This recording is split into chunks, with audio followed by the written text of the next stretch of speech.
Hail Mary, full of grace, the is with you.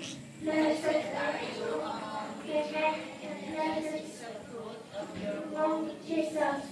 Holy Mary, Mother of God, pray for us sinners, now and at the hour of our death. Amen.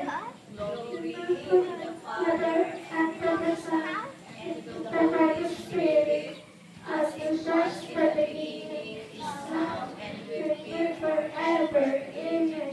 Saint Francis Xavier, pray for us. Guardian angel, pray for us.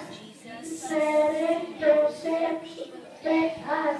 Praise now and forever. In the Father, the Son, and the Holy Spirit. Amen.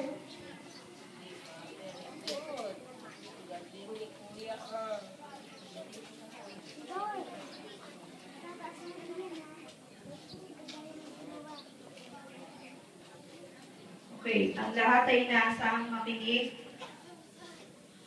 Ang mabuting balita ayon kay San Mateo. Papuri sa iyo, Panginoon. Narinig ng mga Pariseo na napatahimik ni Jesus ang mga Saduceo at sumang-ayon sila sa kanya.